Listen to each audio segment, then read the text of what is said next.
Esta es la comunidad cristiana virtual. Vamos a ser familia, una comunidad, todos juntos. Bienvenidos. Qué bendición poder compartir la palabra con ustedes esta mañana. Le pedí a Eduardo que cambiara el programa porque el próximo domingo voy a estar ausente. Patricia seguirá manejando el tema, pero enrocamos entonces con David. Quiero hoy traer una reflexión de la palabra y exponer el tema y le llamé el DNA de Abraham, el ADN de Abraham. Cuando Pablo, el apóstol, que sabía de Antiguo Testamento mucho, lo sabía al revés y al derecho, buscaba hallar el mayor ejemplo para la fe en el Nuevo Testamento, alguien de quien se pudiera decir es el padre de nuestra fe, escogió a Abraham. Y también el escritor de Hebreos, cuando empezó a buscar por todo el salón de la fama de la fe, y habla de grandes ejemplares de fe que han vivido, Moisés, Abel, Noé, regresa y como Pablo toma el tema de Abraham. Vamos a mirar juntos lo que podemos aprender acerca del ADN de Abraham y las aplicaciones que podemos darle a nuestra vida hoy. Hebreos 11. Vamos a examinar Hebreos 11, lo que dice de cómo la fe trabaja en nosotros. Y Hebreos 11 nos da 4 cosas específicas cuando habla del tema de Abraham. Y si tienen dónde anotar, los invito a anotar. Si tienen una Biblia, señal, porque creo que es bien importante lo que vamos a ver esta mañana. Dice, por la fe, Abraham, cuando fue llamado para ir a un lugar que más tarde recibiría como herencia, obedeció y salió sin saber a dónde iba. Por la fe se radicó como extranjero en la tierra prometida y habitó en tiendas de campaña con Isaac y Jacob, herederos también de la misma promesa, porque esperaba la ciudad de cimientos sólidos, de la cual Dios es arquitecto y constructor. Por la fe, a pesar de su avanzada edad y de que Sara misma era estéril, recibió fuerzas para tener hijos, porque consideró fiel al que le hizo la promesa. Así que de ese solo hombre, ya en decadencia, nacieron descendientes numerosos como las estrellas del cielo e incontables como la arena a la orilla del mar.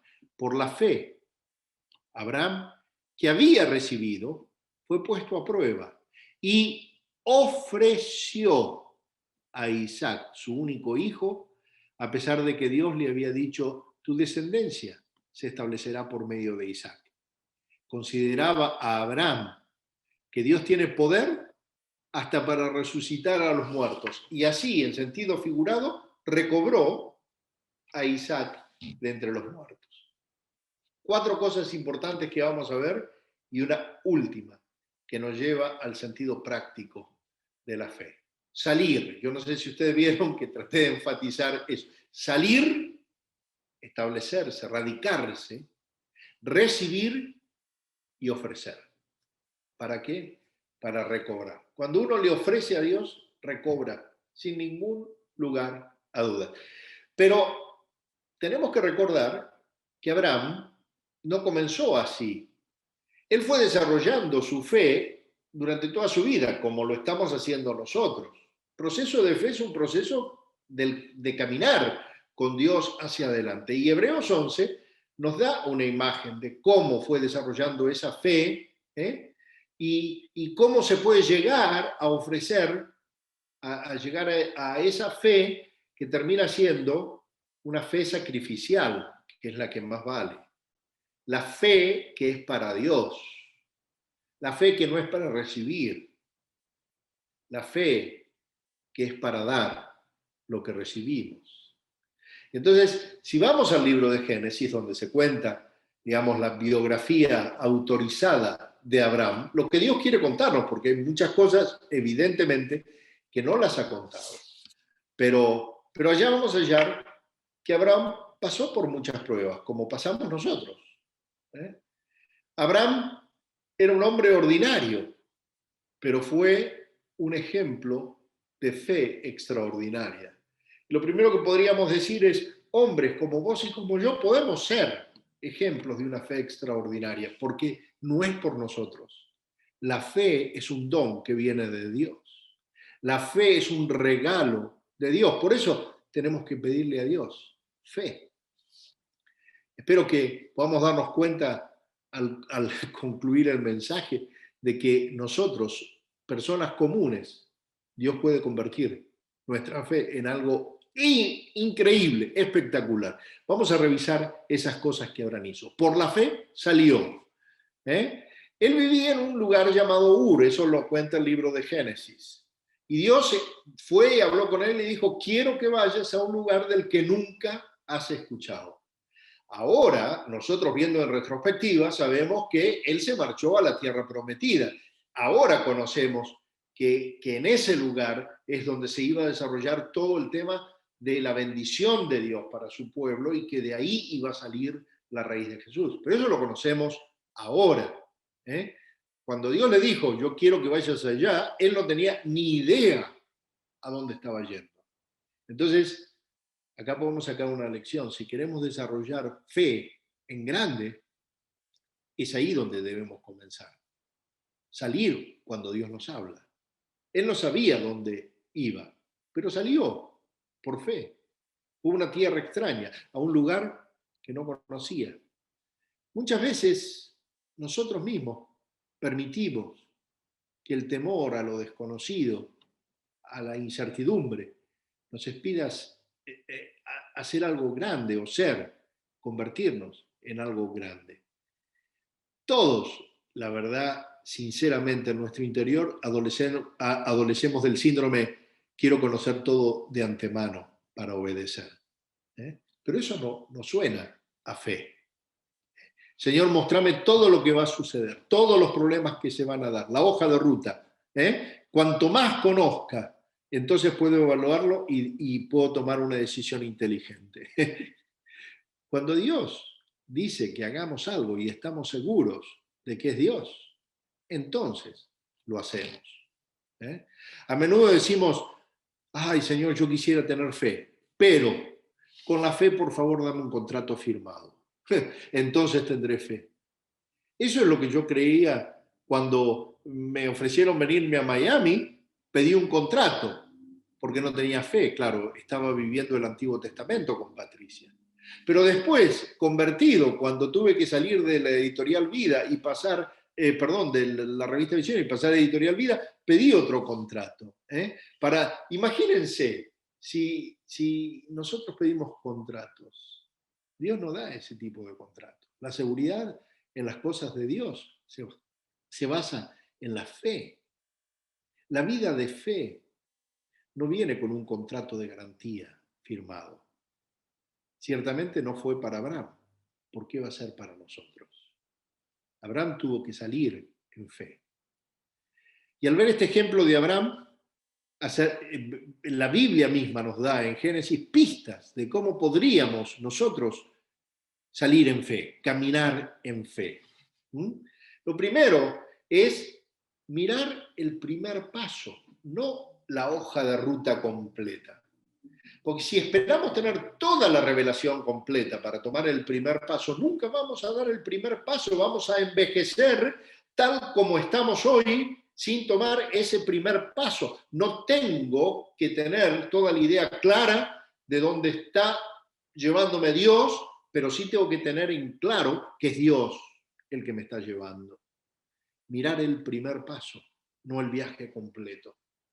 Mirar lo que tenemos enfrente nuestro, esta circunstancia. Abraham no conocía la ruta, no sabía cómo iban a ser las cosas para él en esa tierra prometida que se estaba cambiando, pero sabía qué paso tenía que dar para obedecer. ¿Qué tal si Abraham se hubiese preocupado por lo malo que pudiera suceder cuando llegaba a esa tierra? ¿Cuántas veces, queridos míos, usamos, y me tengo que hablar, pero así, con todo. Patricia se fue arriba a escuchar el mensaje y yo digo, debe estar riéndose. ¿Cuántas veces, Esteban, gastás tiempo, energía, recursos para prevenir cosas que al final nunca van a pasar? Cuando nos enfocamos en lo desconocido, podemos hacernos historias a nuestra cabeza, crear motivos de preocupación y eso nos impide salir. Pero la Biblia relata que Abraham, en vez de hacerlo, dio el primer paso. Y entonces ahí tenemos un secreto. Enfocar nuestra meta en confiar en Dios, en saber que Dios es el que está hablando, que nos está moviendo y dar un paso. Nunca es tarde para dar el primer paso. Quizás te lo está pidiendo el Señor hoy. Tal vez ya te invitó a dar ese paso años atrás y lo retrasaste por X o Y o Z, pero nunca es demasiado tarde esperando dar el paso ese, esperando lo que Dios va a abrir para vos. La segunda pista es mirar a Dios en lugar de mirarme a mí. Abraham no se miró a sí mismo ni a las fuerzas que tenía, ya estaba grandecito, como Noé. Él miró a Dios y a su fortaleza. Se enfocó en el hecho de que Dios era un tipo diferente del Dios de los que antes adoraba, porque acordate que él salió de una tierra donde se adoraban ídolos. Pero Dios, el que le habló, era diferente a todos. Y a ese Dios decidió creer y adorar. Entonces se enfocó en Dios. Y en tercer lugar, miró las bendiciones en lugar de las pruebas. Y esa es una invitación que tenemos que tener, mirar las bendiciones que el Señor nos va a dar. Dios vino y le dijo a Abraham, quiero multiplicarte y hacer de ti una gran nación. Y entonces lo envía a la tierra prometida. Y algunas personas piensan que la gente de fe no deberíamos pensar en las bendiciones. ¿Por qué no? Las bendiciones son motivaciones para nuestra fe, no debemos dudarlo. Pero debemos confiar en ellas por fe.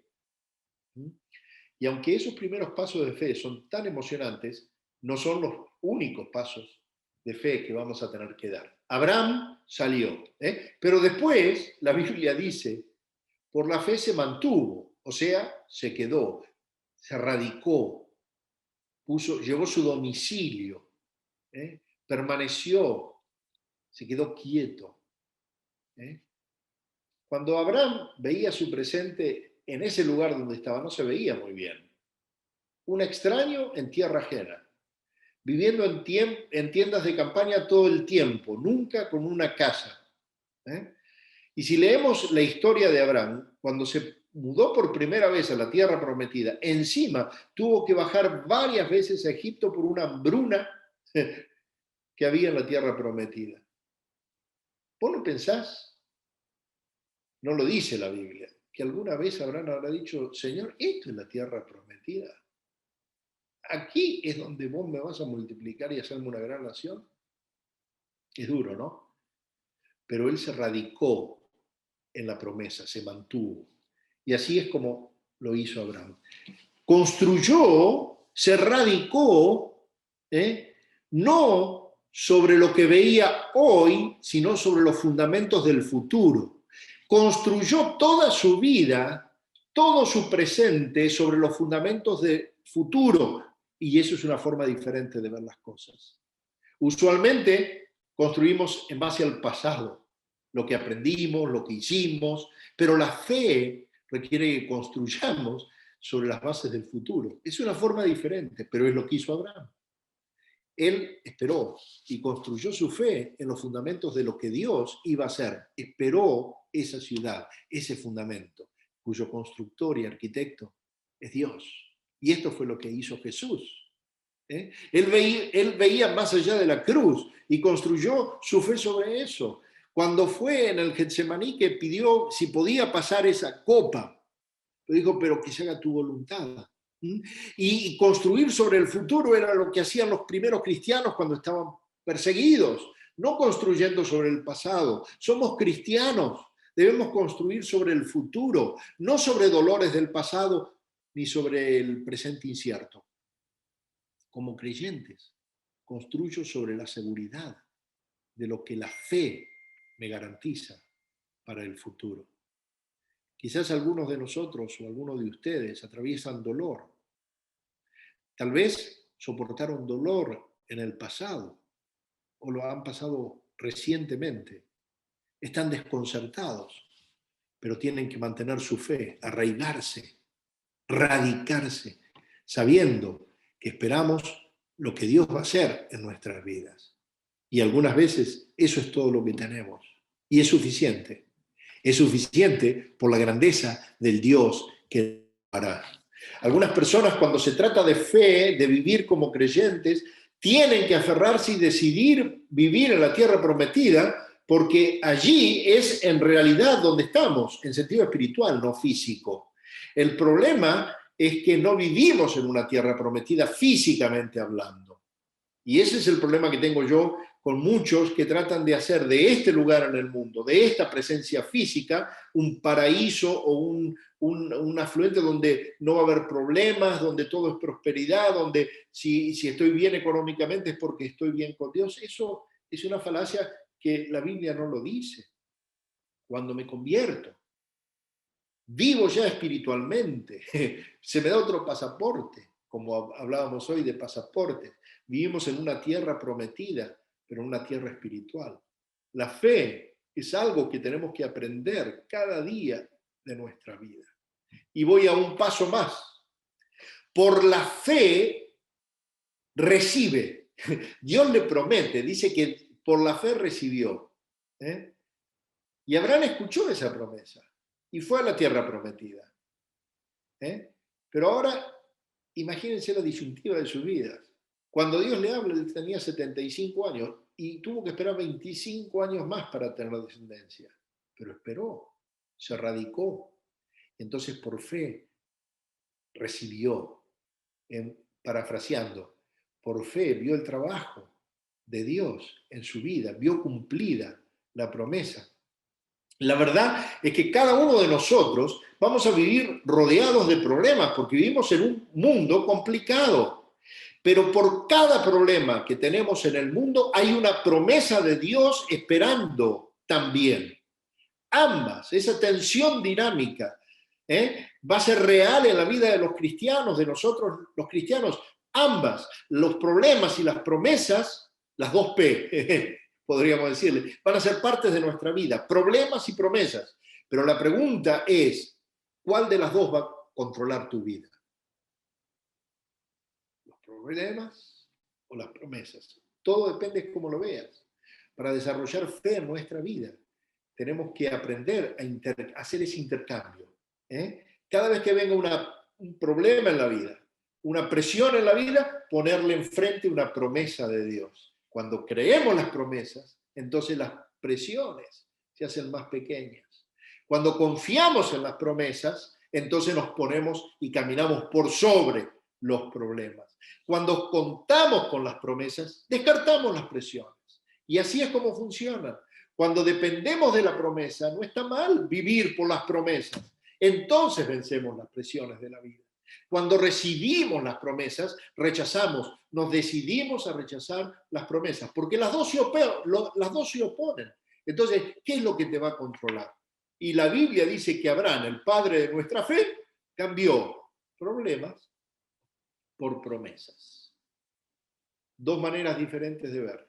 No lo aclara la Biblia, pero yo creo que puedo decirle de estos dos escenarios cuál fue el de Abraham. Porque sé cuál hubiese sido el mío y cuál es el mío y con qué lucho. Uno puede ver una promesa y decir, Dios, un día más con este problema, con esta situación. O decir, Dios, ya falta un día menos para recibir tu promesa. Ya la preocupación de este día pasó, me acosté, gané este día, un día menos o un día más. Abraham tuvo Isaac, el hijo de la promesa. Pero en realidad él tomó atajos. Acordate de Eliezer, acordate de Ismael, hasta llegar a Isaac. ¿Sabes qué?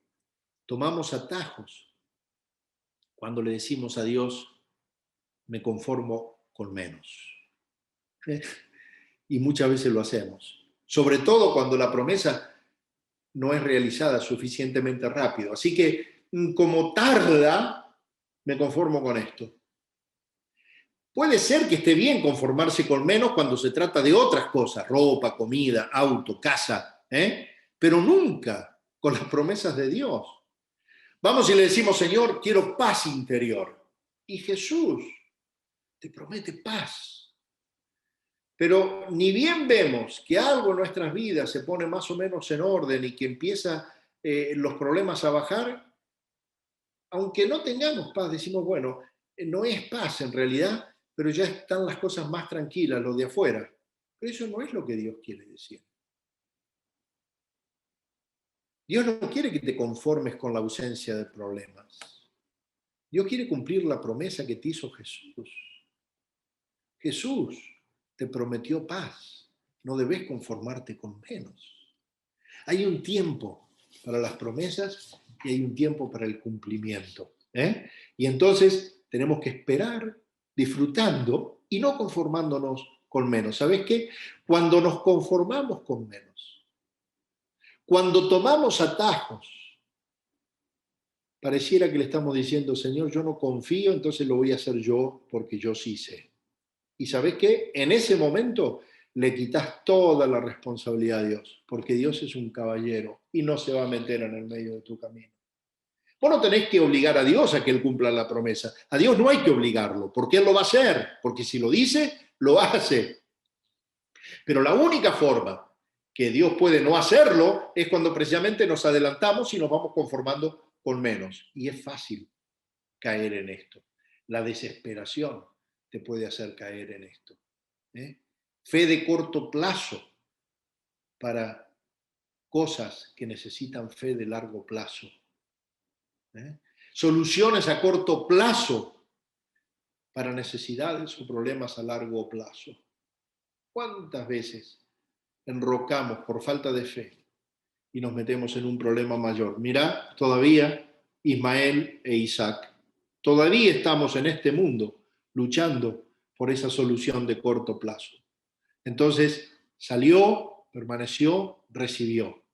Y termino con esto. Sacrificó. Eso fue lo más sublime. Y fíjense el orden que lo relata la Biblia. Salir, pertenecer, recibir, pero después sacrificar. En ese orden. Porque esa es la manera en que Dios trabaja en nuestras vidas. Muchas veces cuando escuchamos la promesa de Dios y le obedecemos y confiamos en Él, después de algunos años la vemos crecer, la disfrutamos, ponle el nombre que quieras, éxito económico, cambio de país, éxito relacional, personal, profesional. Pensamos que ya llegamos al fin del camino, decimos, acá termina todo, pero no, las cosas no terminan ahí, porque Dios viene y te pide que lo sacrifiques. ¿Qué es lo que pensás que Dios quiere que hagas con el éxito que puso en tus manos? Con el éxito que puso en mis manos. Que lo sacrifiquemos. Eso le sucedió a Abraham. El último acto de fe no fue recibir, el último acto de fe fue devolver. Los sacrificios requieren de fe porque en realidad no tienen sentido racional para nosotros. 25 años había esperado este hombre. En su vejez le da un hijo y ahora se lo pide. Para nosotros eso es increíble y es confuso, porque pensamos, ¿cómo Dios puede pedir algo así? Aunque tengan en cuenta que en esos días el sacrificio de niños era muy común y del pueblo de donde venía Abraham más. Pero Dios se lo pidió para enseñarle a Abraham que el sacrificio de niños estaba mal, pero que su corazón era el correcto, porque Dios tenía una forma distinta de hacer las cosas. Dios no iba a permitir que Abraham matara a su hijo, pero iba a permitir que él exprese su disposición a lograrlo. Y esto tiene que haber sido una confusión tremenda. Cuando lo que Dios pide es doloroso, wow, ahí empezamos a racionalizar. Hemos orado por años por bendiciones materiales. Y algunos de nosotros sentimos que Dios nos lo dio. Él nos lo promete a todos. Es más, no tiene obligación de prometer. Pero a algunos se los da. Le da buenos negocios. Se los da. Y ahora que llegan a ese punto, viene Dios y les dice, ahora quiero que me los des todos de nuevo. Y entonces muchos egoístas dirían, pero ¿por qué me da esto Dios para tener que dárselo de nuevo? Así es como Dios trabaja. Así es como se expresa la fe a otros, para que podamos impactar y hacer una diferencia real. Por eso, por fe, Abraham, por la gracia de Dios, pudo hacer un sacrificio saludable. Saludable, que esa es la cosa. ¿Por qué no? Sé que para muchos de nosotros esto es atemorizante, porque muchos todavía ni siquiera hemos visto completado ese éxito o ese sueño que Dios nos dio. Y muchos pensarían, bueno, pero si tengo que devolverlo todo, mejor me quedo donde estoy, así después no tengo que sufrir. ¿Y no será que no estás recibiendo precisamente porque Dios ya conoce que vas a sufrir mucho en el momento que te lo pida? ¿Por qué no? Es interesante lo que sucede con nosotros. Dios nos hace una promesa y de repente nosotros en nuestra cabeza, humanoides, decimos, ya se cumplió. Pero de repente, esa promesa que Dios nos hizo, ya la hicimos nuestra. Y Dios nos dice, no, querido, la promesa sigue siendo mía. No es para vos, es para otros. ¿Y sabes qué? Una manera en que Dios te recuerda que Él te lo dio y que sigue siendo su promesa, no ya la promesa cumplida que ahora vos te aferrás, es a través del sacrificio. Un sacrificio saludable, no como los que están relatados en la época de Pablo, cuando él escribe a los colosenses que había algunos que sacrificaban para aparentar o para satisfacer su propio orgullo. No, un sacrificio saludable, un sacrificio en obediencia, un sacrificio de heme aquí, como respondió Abraham. Heme aquí es ya estoy listo, heme es no estaré, estoy acá, en este lugar, plantado. Y la Biblia dice que él lo hizo inmediatamente. Se levantó a la mañana siguiente y lo hizo. Pero yo creo que el obedecer inmediatamente es una ventaja a la hora del sacrificio. Si él hubiese esperado más días, probablemente no lo hubiese hecho porque no iba a entrar en su cabeza. El amor a su hijo iba a ser mayor, iba a racionalizarse, ocupar un lugar distinto en cuanto al amor a Dios. Él obedeció intencionalmente rápido, porque si se daba tiempo para racionalizar, para entender o para hablar con su esposa, por ahí ni lo hacía. Junto con esa actitud de obediencia inmediata, Abraham tuvo una segunda actitud. Y cierro con esto. Tuvo confianza. Debemos darnos cuenta de que él era puesto a prueba. Ahora lo leemos. Pero cuando él estaba caminando en Génesis, él estaba siendo probado. Y entonces él confió en Dios. Abraham e Isaac, acuérdense, la Biblia lo dice, papá, tenemos madera, tenemos fuego, pero el sacrificio. Y Abraham le respondió, Dios proveerá. Eso es confianza. Abraham está listo, pero Dios viene y le dice, no, Abraham, jamás te lo voy a permitir, porque no me negaste lo que más querías. Por eso esa promesa se va a hacer real en tu vida. Del otro lado de la promesa está el sacrificio. Y Abraham confió de tal forma que dijo, no te voy a negar esto que amo tanto. Y una de las demostraciones de confianza es no negar, no retener. A veces la retenemos a Dios.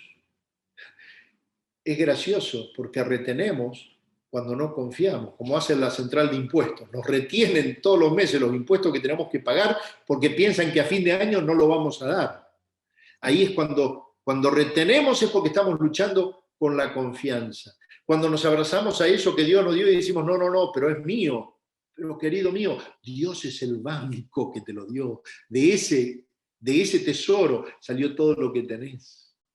Y cuando comenzás a confiar, empezás a pensar, cuando comenzás a no confiar, a desconfiar y a retenerle a Dios, decís, quizás Dios no me bendiga más. Romanos 8 dice, y si nos dio hasta su propio Hijo, nos dará con Él todas las cosas. Confía, mi hermano, Él proveerá. Y te dejo con estas preguntas finales. No tenés que contestar todas, pero si querés elegí alguna, donde estés siendo probado en tu área de fe. ¿A dónde deberías, tal vez, salir? ¿A dónde te está pidiendo Dios que salgas en fe?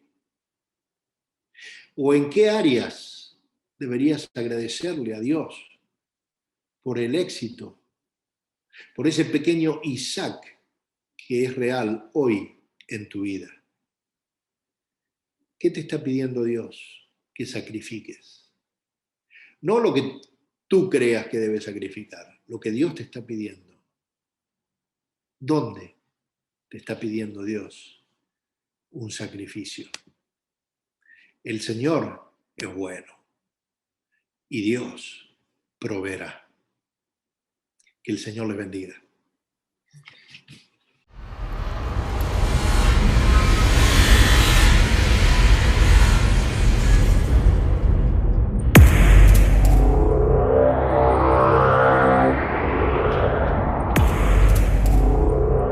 Esta es la comunidad cristiana virtual.